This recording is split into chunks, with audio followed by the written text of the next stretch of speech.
I'm sure you've all heard of Wesley Snipes.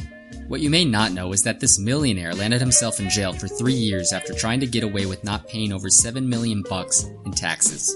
Why does our government believe it has the right to take away our hard-earned cash and use it for flying jet planes and bombing Arab villages? Well, listen and find out.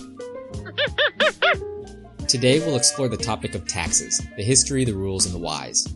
First, what do taxes do? Well, there are many viewpoints on this, and some might say they do nothing.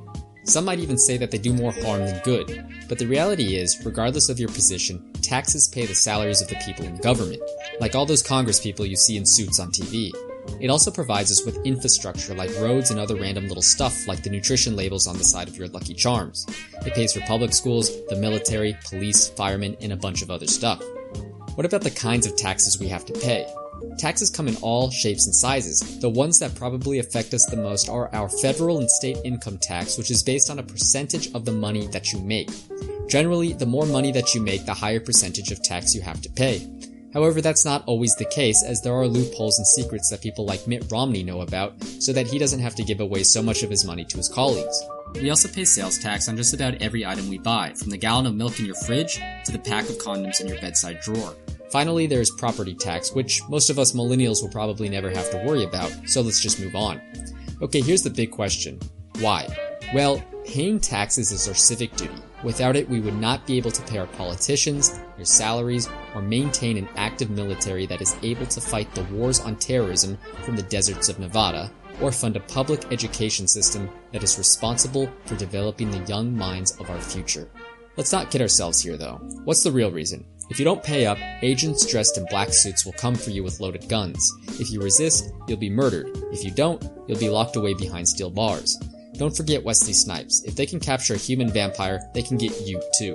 Don't take the red pill here. Or is it the blue pill? I don't really remember, but you're probably not the one, so just stay in the Matrix. So what about all those people like Snipes who say paying taxes is unconstitutional?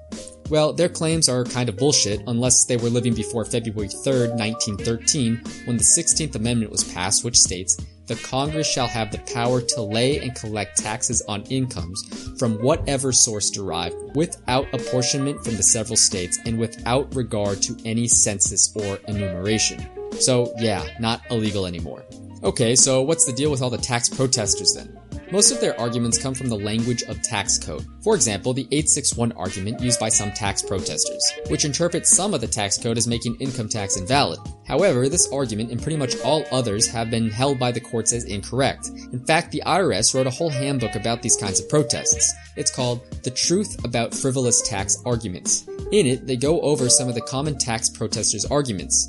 For example, some say paying taxes is voluntary due to the language used in some of the law written. But the IRS says that what's voluntary is choosing whether to fill out the paperwork to determine your tax liability yourself or have the government do it for you. Also, some say it's against their belief system to pay taxes. Well, in response, the IRS says that tax deductions are given to the charitable nature of religious institutions rather than what their beliefs are. It doesn't matter what you believe as long as you either pay your taxes or give it to charities that are eligible for tax deductions. The bottom line is that taxes, whether you like them or not, are unavoidable. However, the tax code does allow for deductions and credits that lead to a reduced tax liability. So do yourself a favor and either pay your taxes or figure out a way around it without going to jail and ending up like Wesley Snipes. Thanks for watching, and please hit the thumbs up button below if you liked the video and subscribe to stay updated with the latest Thought Monkey video.